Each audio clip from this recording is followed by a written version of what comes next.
Assalamualaikum. The topic of the day is adverb and its main types. Today I will tell you what is an adverb and what are its main types. So let me start. A word that is used to add something to the meaning of a verb, an other adverb, adjective, or even an entire sentence. Dear students, adverb एक ऐसा लफ्ज़ होता है जो किसी भी verb, adverb, adjective या पूरे सेंटेंस के मीनिंग में इजाफ़ा करता है। यानी एक ऐसा लफ्ज़ जो हमें ये बताए कि कोई काम कैसे हुआ, कहाँ हुआ, कब हुआ और कितनी बार हुआ और कितनी शिद्दत से हुआ, उसे हम एडवर्ब कहते हैं। वो लफ्ज़ जो हमें ये बताए कि कोई काम कैसे हुआ, उसे एडवर्ब ऑफ मैनर कहते हैं। और वो लफ्ज़ जो हमें ये बताए कि कोई काम कब हुआ, उसे हम एडवर्ब ऑफ टाइम कहते हैं। और वो लफ्ज़ जो हमें ये बताए कि कोई काम कहाँ हुआ, उसे हम एडवर्ब ऑफ प्लेस कहते हैं। और वो लफ्ज़ जो हमें ये बताए कि कोई काम कितनी दफ़ा हुआ, उसे हम एडवर्ब ऑफ फ्रीक्वेंसी कहते हैं। और जो लफ्ज़ हमें ये बताए कि कोई काम कितनी शिद्दत से हुआ, उसे हम एडवर्ब ऑफ डिग्री कहते हैं।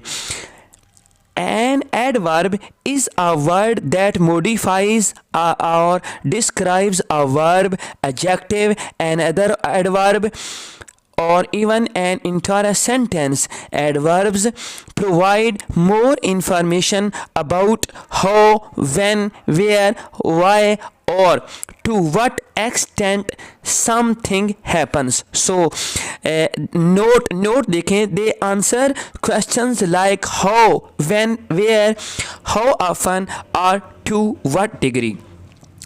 क्वेश्चंस लाइक हाउ कि काम कैसे हुआ, ये हाउ जो ये हमें बताए कि कोई काम कैसे हुआ, उसे एडवर्ब ऑफ मैनर, व्हेन कब एडवर्ब ऑफ टाइम, वेयर कहाँ adverb of place, how often कितनी दफ़ा adverb of frequency, and to what degree adverb of degree. Types of adverbs. There are many types of adverbs. Adverbs of time, adverb of place, adverbs of frequency, adverbs of manner, adverbs of degree, adverbs of purpose, adverbs of confirmation and negation, adverbs of quantity. So let me start one by one. Adverbs of time. Dear students, these show when an action occurs. ये हमें बताते हैं कि कोई काम कब हुआ। Answer the questions when. Examples: no, yesterday, no, अब। जो हमें no का मतलब है अब, ये हमें बताता है कि काम अब हो रहा है। yesterday ये लफ्ज़ हमें बताता है कि काम कल हुआ, लेटर बाद में, सून जल्दी, टुडे आज, टुमारो कल। ये ऐसे लफ्ज़ हैं जो हमें किसी भी एक्शन के टाइम के बारे बताते हैं। तो इन लफ्ज़ को, इन अल्फाज को हम एडवर्ब्स ऑफ टाइम कहेंगे। Late me explain by one example. Example in a sentence: I will see you tomorrow. यहाँ आई एक सब्जेक्ट है, विल हमारा हेल्पिंग वर्ब है, सी मिलना हमारा मेन वर्ब है, यू ऑब्जेक्ट है, टुमारो कब, हम कब मिलेंगे, टुमारो। सो ये टुमारो जो लफ्ज़ है, ये हमें टाइम बता रहा है कि हाँ, कि मैं कब मिलूँगा। तो इस लफ्ज़ को हम एडवर्ब ऑफ टाइम कहेंगे। So next, adverb of place. वो लफ्ज़ जो हमें किसी भी एक्शन की प्लेस के बारे बताएं, उन तमाम अल्फाज को हम एडवर्ब्स ऑफ प्लेस कहेंगे। They describe where an action takes place? Answer the questions where. Examples: here, there, everywhere, nowhere, outside, inside, above, below. Dear students, ये ऐसे अल्फाज हैं जो हमें किसी भी एक्शन की प्लेस के बारे बताते हैं. सो इन तमाम अल्फाज को हम एडवर्ब्स ऑफ प्लेस कहेंगे. So let me explain by one example. In a sentence, we looked everywhere for our notes. अब देखें, we is a subject, looked is our main verb, everywhere हमने देखा, एवरीवेयर हर जगह, for preposition our possessive adjectives, notes हमारा object है और noun है. अब देखें, लुक्ड हमने देखा, कहाँ देखा, एवरीवेयर हर जगह. हम यहाँ हेयर, इस एवरीवेयर की जगह हम ये भी लगा सकते हैं, हेयर यहाँ, देयर वहाँ, एवरीवेयर हर जगह, nowhere, outside, inside, above, below.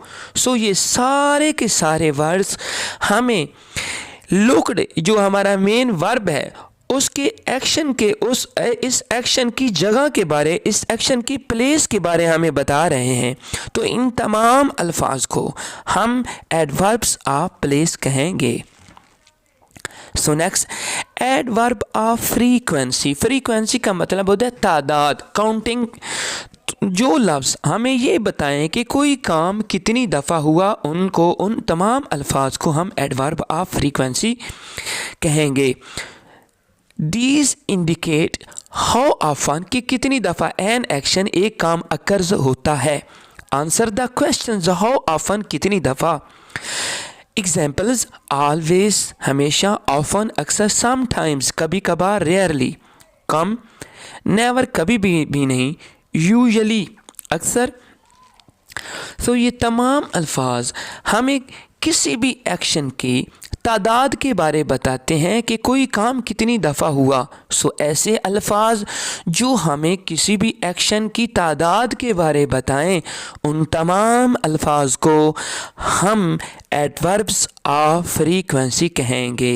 Example in a sentence, we often come to his office. We subject, often अक्सर, कम आना, टू प्रेपोजिशन, हिज ऑफिस उसके दफ्तर में.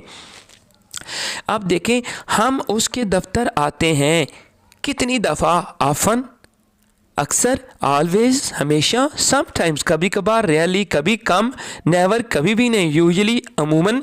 सो ये तमाम अल्फाज जो हमें किसी भी काम की तादाद के बारे, कि कोई काम हम कहीं जाते हैं, आते हैं, खाते हैं, पीते हैं, कितनी दफ़ा कोई काम करते हैं.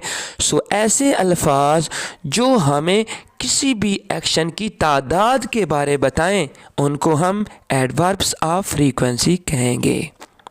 Next, adverbs of manner. These describe how an action is performed. Dear students, ऐसे अल्फाज जो हमें किसी भी काम के बारे ये बताएं कि वो काम कैसे हुआ, उन तमाम अल्फाज को हम एडवर्ब्स ऑफ मैनर कहेंगे. मैनर का मतलब होता है तरीका, कि कोई काम किस तरीके से हुआ, कैसे हुआ, अच्छे तरीके से हुआ, बुरे तरीके से हुआ, खूबसूरत तरीके से हुआ, या कैसे हुआ. उन तमाम अल्फाज को हम एडवर्ब्स ऑफ मैनर कहेंगे. Examples: quickly, softly, loudly, happily. So ये तमाम ऐसे अल्फाज हैं जो हमें किसी भी काम के बारे में ये बताते हैं कि ये काम कैसे हुआ. सो इन तमाम अल्फाज को हम एडवर्ब्स ऑफ मैनर कहेंगे. Let me explain it by an example. She sings beautifully. She is a subject. Sings is a main verb. Beautifully खूबसूरती से. वो गाती है. कैसे गाती है? How she sings. How she sings. वो कैसे गाती है? Beautifully खूबसूरती से. क्विकली तेज़ी से, सॉफ्टली नरमी से, लाउडली ऊंची आवाज़ से, हैप्पीली खुशी से वो कैसे गाती है। सो वो अल्फाज जो हमें बताते हैं कि कोई काम कैसे हुआ, इन तमाम अल्फाज को हम एडवर्ब्स ऑफ मैनर कहेंगे। Next, adverbs of degree. Degree शिद्दत, कि कोई काम कितनी शिद्दत से हुआ या हो रहा है या होगा। These indicate to what extent और इंटेंसिटी समथिंग हैपन्स, कि कोई काम कितनी शिद्दत से होता है। वो अल्फाज जो हमें ये बताएं कि कोई काम कितनी शिद्दत से होता है, उन तमाम अल्फाज को हम एडवर्ब्स ऑफ डिग्री कहेंगे। These indicate to what extent or intensity something happens. Let me explain by examples. So first examples, very, to, almost, quite, extremely, much. ये ऐसे अल्फाज हैं जो हमें काम की शिद्दत के बारे बताते हैं। तो वो अल्फाज जो काम की शिद्दत के बारे बताएं, उन तमाम अल्फाज को हम एडवर्ब्स ऑफ डिग्री कहेंगे। Let me explain by an example. They are much tired. वो बहुत ज़्यादा थके हुए हैं, वो थके हुए हैं। अब कितनी शिद्दत से, much. So much is an adverb of degree. Next, interrogative adverbs.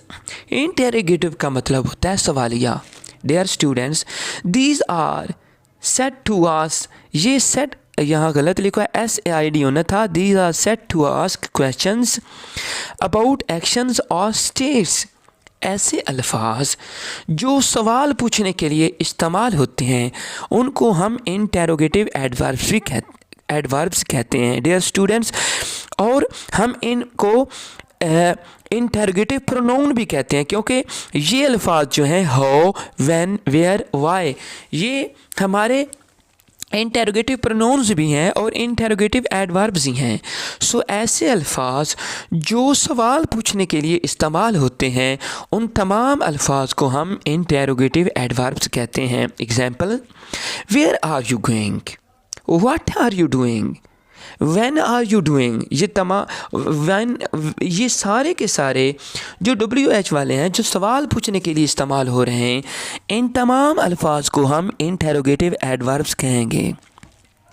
Dear student, relative का मतलब होता है रिलेशन कायम करना।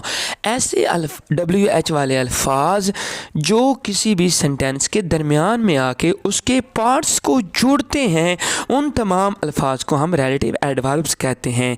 डियर स्टूडेंट्स, इन तमाम अल्फाज को हम रिलेटिव प्रोनाउन भी कह सकते हैं। These link clauses and act like conjunctions.